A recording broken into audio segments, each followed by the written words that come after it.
Have you ever been going to the junkyard and you notice that there is absolutely nothing in here? I mean, there's nothing in here at all. Now you can look and then you can check out this one. There's nothing in here, but thank goodness they got some calipers for us. So we're gonna go at this Grand Marquis. We're gonna get these calipers off now. I could have went and bought some eBay ones, but I'm just trying to save some money. I was gonna go buy a new one, but then I was just like, let's go, go to the junkyard, get one of these and call it. So that's what we're gonna do. Yeah, that's one. So move on over here. Get to this one here. Same thing. I look like one of them wilderness channels where they catch the fish and they hold them up like this. Yeah, so we got 2 calipers. Let's see the damage on these as far as the cost. They look good. I mean, I should get new ones, but let's see how much this is gonna cost me. It only cost me $20. I just handed them a 20 and kept it moving. I didn't get no extra parts. I didn't want to stay there. I didn't want to be bothered. It was just too much to just bear. That is absolutely nothing in there. So what I do? We are back home, man. Calipers. I was really worried on the way home. I was like, man, did I check the bleeder screws? But yo, lo and behold, these look daggone legit. So we're good on that. I had another issue on the way home. You always think, I want to make sure that this line here seals. So as you can see here, this is the fitting that I would like to use because I know that this is a fitting that fits. Versus buying a line, and these may fit, but what I did was I just cut this end here, slide this stock end right here, so I'll have a nice seated piece. You know what I mean? This would actually, I know it would work versus guessing if and what is leaking. So that's what we're doing on there. So as for down here, rear caliper setup. Now the part that I'm really messing with at the moment is making sure all the lines go up. Now on the other side is good, but on this side here, all the lines got to go up. The bleeder screw is up because on that stock side, the bleeder screw is up. So we keep that up there like that. This is looking good. Now we got to run that line right there. As you can see, I already cut a hole inside the body, and to figure out somewhere around there, that's where the fitting is going to land right there. Spoke to my man 4G on the community tab. We were talking, we were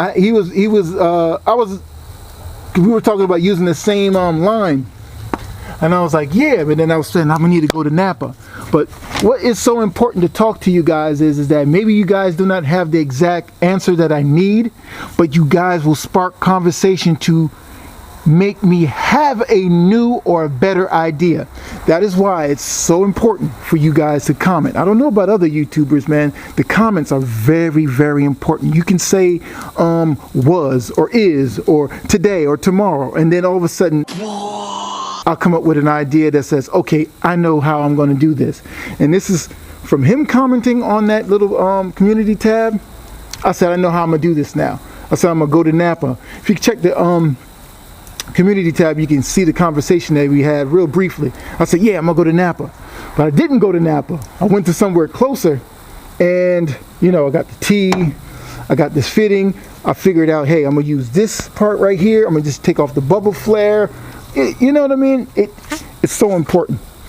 So now see this part here, I can't finesse it. I'm not that good on bending tubing and everything like that. I need to do this a lot more often, but I did put a grommet in, so give me a high five for that one. Now this is the driver's side. You can see it. This one, I'm still don't know which one is left or which one is right, but I'm gonna tell you this: when you're doing this, one of them is going to be correct, and the other holes, you're going to have to flip it over, take out the banjo bolt and get it to maneuver to point up, and then hit that self-tapping screw. Pre-drilled it, but hit the self-tapping, put it right in there, then run that line right in there.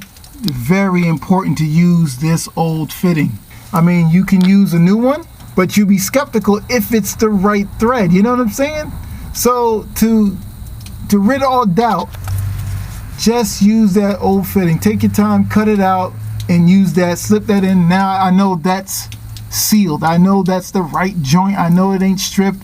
It's good. You know what I mean? Now the one that I'm going to make inside of the car, well, that's a different story, because that one's going to be inverted flare to fit inside of the T. I need a plate to mount this up. I was looking in my pile of stuff and scrap, and it really, I need something kind of like this, almost like this, something a little thinner that I could probably mold and just weld it up, put a nut underneath, you know, the whole shit. So, I think I know what I'm gonna use. I was gonna use this too, but you know, I don't feel like banging and you doing all of that. Sometimes it's just too much to be doing all of that stuff. So, what I'm gonna end up using is this frame. So I'm not using this part, none of this stuff here. So, see, it already has the angle I need. So I just cut out, either go on this side and cut over here to here, and you know, whatever which way I can, you know. I just need to get it cut long and cut over. So that's probably what I'm going to end up using right there. So all right, we cut it out. Yeah, right there. And then we put a hole in it. Shaved it up and everything. Because now I got to, you know, put that gear, whatever they call that daggone thing. Put that thing in there. Should go in there something like this.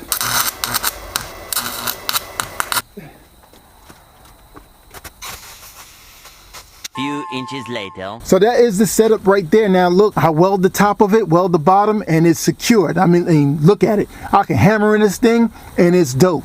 Now you can see the setup. It looks good. Now, what is the holdup? This fitting right here is 3/8 by 24. Now, I need a certain fitting to put on top of the bubble flare to run the line back there, and everything will be cool. So everything is loosely done, and it looks like it's all up to par.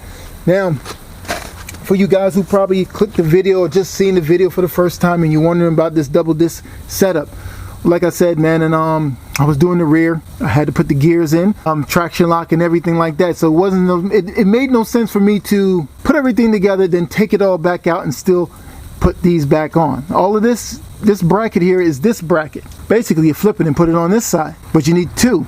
You need one for the left, one for the right. Cut it in the middle. Use the bolts, hold it in, weld it here in the middle, weld it here in the back, do it back and forth, and then after that, you got to weld it again because it probably break. You know what I mean? Because, you know, this, it's just weird how it works. But if you can weld, you just weld it up. But the bolts will help it stay secure too, but you want to weld it and make sure you got a good weld. And then you get a caliper and do the same thing. Slap it on the back. You run the line up here like that, all the way in there. Then you run it in here.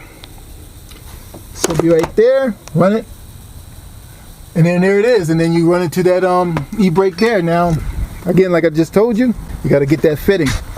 If you're using one of these eBay type things, that fitting is very special. Your parts store ain't gonna have it. Napa may have it. Certain parts places that have like a fleet of fittings will have it. That's what you guys need to do, and then we'll do that on the next, where we could probably put the car on the ground, check the e-brake and make sure it works and everything like that. Warm up the car. I can't really do too much with it because the car is running really lean, but hopefully it holds up and everything like that, man. So thank you guys for watching this episode of Build Something TV, man. Hope you guys were enlightened. Click like, subscribe, and man, if you guys want to donate to the channel, you can click the link in the description. If not, cool, man, don't worry about it. Just check out the video in its entirety, check out the commercials, click the thumbs up button and all of that good stuff, man, and that'll be dope and cool for me, man. I don't need all that other extra stuff, but it's definitely appreciated if you take that route. So on the next video, I'm gonna show you the one that I was trying to make long time ago. So I'm gonna try to use that, and hopefully I can use that and get that thing going. So we'll see you guys, man. All right, man, thank you guys for the support and checking out the video, bro. Later. Oh, before you guys go, I got a question for you guys. I got these heads that I need to go on my 1996 Aero Crown Victoria. I have an idea. In my Ford Expedition out there, I took the intake to be done, and it was a great thing. It was awesome. I just dropped the truck off, paid them, and kept it moving. You know what I mean? I like that feeling. Something was done. It was done already, done. Yes, it was cold out, snowing. I didn't want to be bothered with it. I didn't want to be stuck with anything because obviously I have a lot of stuff in here that is not mind. So with that said, I want to send these out. Now I'm going to finish up the heads and everything, get them done, get all the parts and everything. Once I acquire all the parts and everything, drop it off to the guy, say install everything. That's what I really want to do. Now, before you guys judge me on this now, I'm trying to free up some brain space, if you understand what I'm saying. I got like around 3 projects going, and I need this other big project. I need a lot of brain space for that one. To get some of these things in order, out the way, I probably need some help.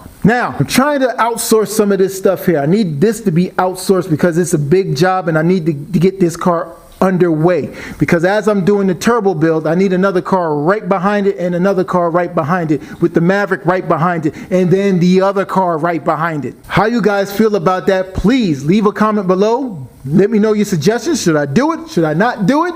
The only thing that sucks, I need the information. But I really don't need the information, because basically this is a 4-cylinder, this is a 4-cylinder, and I've done those 4 cylinders before, even though this is a V8, but the principles are basically still the same. Timing mark, put it on, torque to yield, blah, blah, blah. So I don't know how you guys feel about this, but let me know in the comment section and we can talk about it, all right?